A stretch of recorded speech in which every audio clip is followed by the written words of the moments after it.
I admire the things that he's done that have gotten all of our attention. Sending a whole school to college, wow, that's amazing. It's his thoughtfulness and willingness to back it up with his wallet. Again, you got to give him credit for that. So I'm not throwing stones. I just wish he wouldn't. Some of the things he's done, he should be embarrassed about. And that's just where I'm coming from. So that was Kareem Abdul-Jabbar, who was presenting Carmelo Anthony with the newly designed Kareem Abdul-Jabbar trophy to honor Anthony as the NBA Social Justice Champion for the 2020-2021 season. And then Kareem walked it back on Twitter, saying, "Today a reporter asked me a question about LeBron James, and I regret my offhanded response, which has been blown out of proportion. For years, I've expressed my deep admiration and respect for LeBron as a community leader and athlete. That hasn't changed and never will." Why'd you laugh? I laugh because sometimes when people say blown out of proportion, what they mean is, wow, more people are talking about this than I expected. So nobody blew it out of proportion. They just talked about it. Like if you're Kareem Abdul-Jabbar, that's one. So the number one scorer in NBA history and the number one scorer in NBA history talking about the number two scorer in NBA history, saying some complimentary things, but even mild criticism is extremely newsworthy.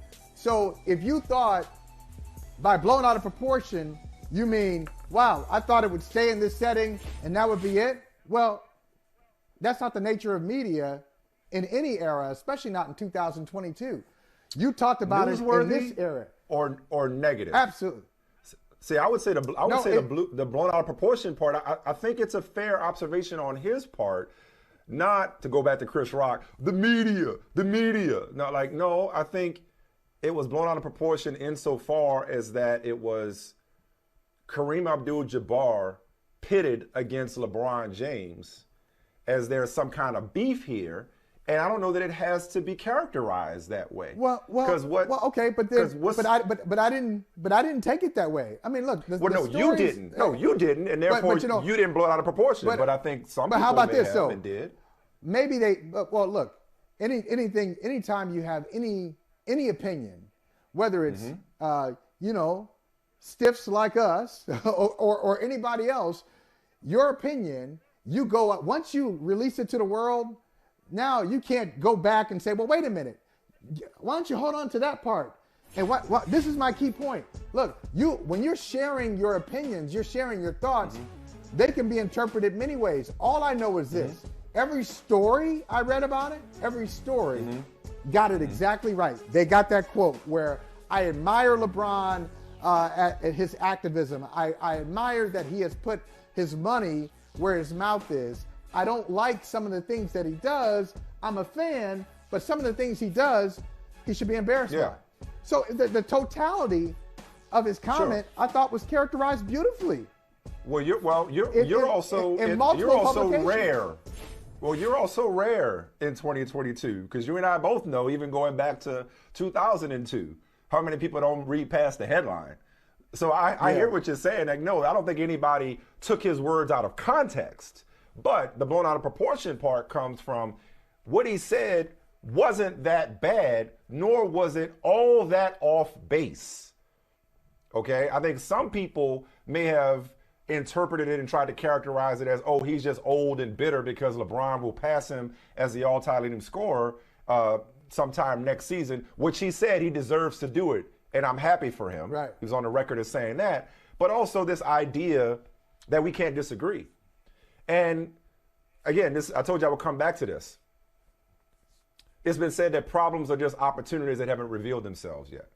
There's an opportunity here with Chris Rock and Will Smith. There's an opportunity for all of us, but specifically those two, to educate, enlighten, to heal in a way that could be helpful to the masses.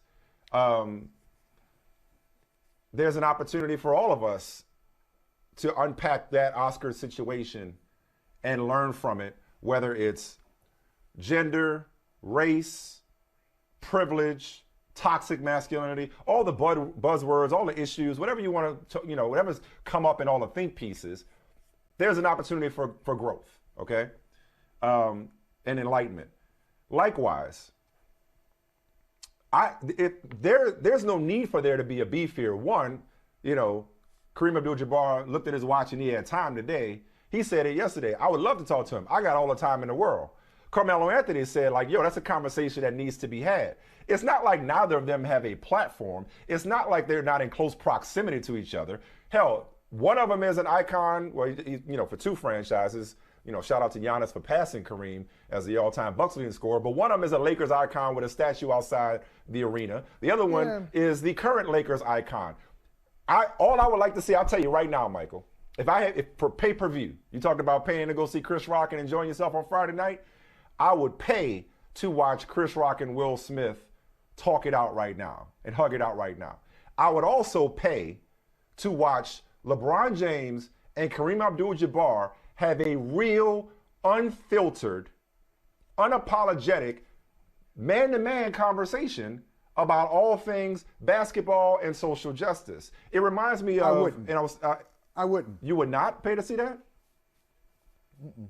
Well, no. I'll say this one thing, and you can tell me why. And I'll tell you why. Go ahead. The reason I said that, just to bring it back to the blown out of proportion part, is there's nothing wrong with healthy disagreement, and there's certainly nothing wrong with healthy disagreement within the black community, specifically among black entertainers, athletes, icons, leaders, politicians. We're not a monolith. You and I don't disagree about anything other than the day of the week half the time. We don't agree about anything other than the day of the week half the time. So, which makes our relationship what it is. So that's what I meant about blowing out of proportion in terms of Kareem versus LeBron. Yeah, he was critical of LeBron in some context, but maybe that's exactly what needs to be said about LeBron and to LeBron. And not only is it what LeBron needs to hear, I'd love to hear. Why wouldn't you want to hear that conversation? Okay, because I don't think their differences are all that profound if you know both of the guys. If you just look at who they are, I understand why Kareem would say that about LeBron James. He can be right about LeBron in some ways. Hey, he should be embarrassed by it.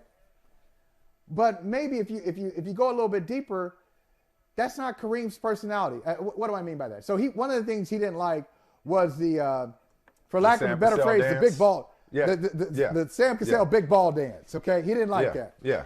Goats don't dance. If you go back, goats don't dance. If you go back to Magic's rookie year, so this is like Magic's first or second game. Magic they won a game at the end. I think it was a Magic assist to Kareem. Yeah. Magic goes crazy. And Magic went up to him and hugged him and was like, and Kareem was like, "Hey man." Hey, man, it's just like one game. But that was Magic, full of enthusiasm, full of joy, and he expressed it. He everything he was feeling, you knew about it. And Kareem was just the stoic technician. He was getting it done, but it was almost like, hey, I've been here before. It's a personality type.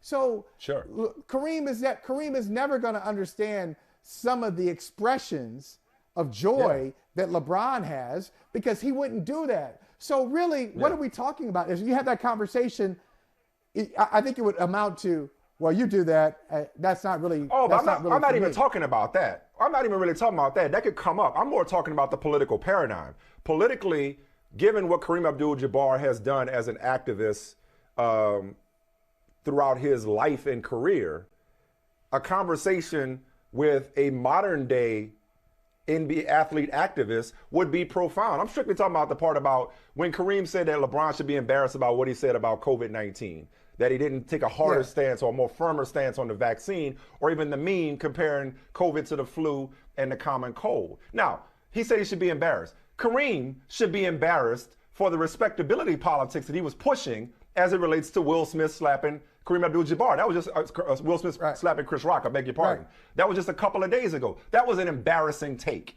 All of Kareem Abdul-Jabbar's takes don't land. He's not 100% from the field. So LeBron James has been an oftentimes imperfect and inconsistent activist and spokesperson because he is human and imperfect. So to see these two dudes sit down, this is the thing I want to reference, Michael. The Cleveland Summit, okay, a.k.a. the Ali Summit, whereas Lou Alcindor and Jim Brown and Bill Russell and Muhammad Ali, all those dudes didn't agree.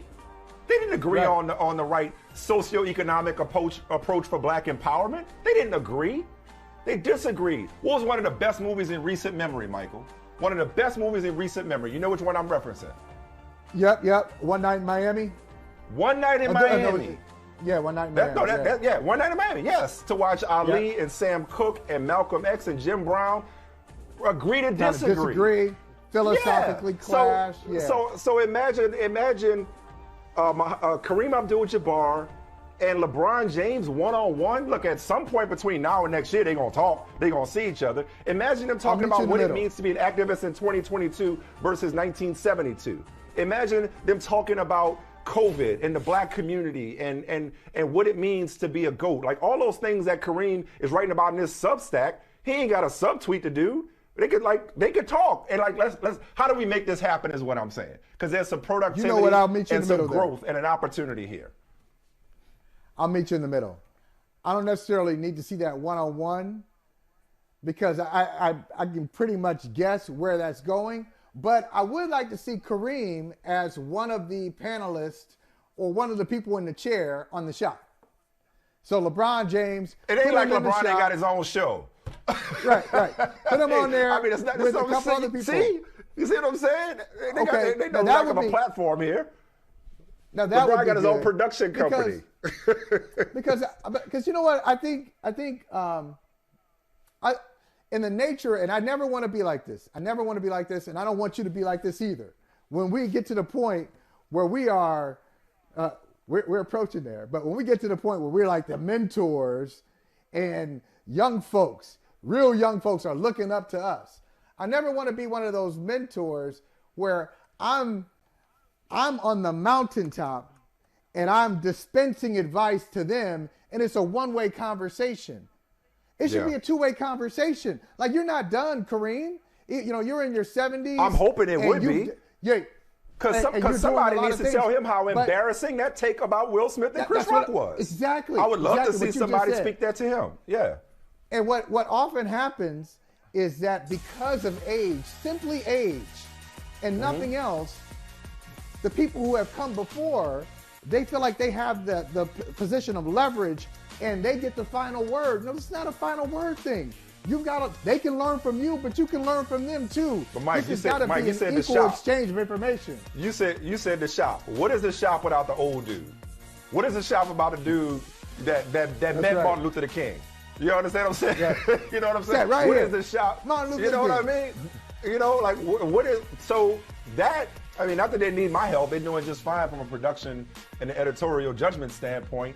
But yeah, man, like enough of Kareem giving interviews at the crypto.com arena about LeBron, who plays for the same franchise. It's like, bring these two dudes together and talk it out. And they ain't got to agree. And I don't want them to agree. And sign me up for that. That's the kind of programming we need.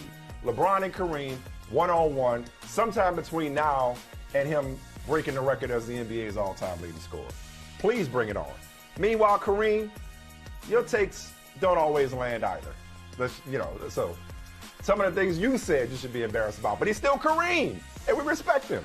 Hey, thanks for watching Brother from Another on YouTube. Make sure you hit subscribe before you leave, and be sure to watch us 3 to 5 p.m. Eastern Time on Peacock. Appreciate you.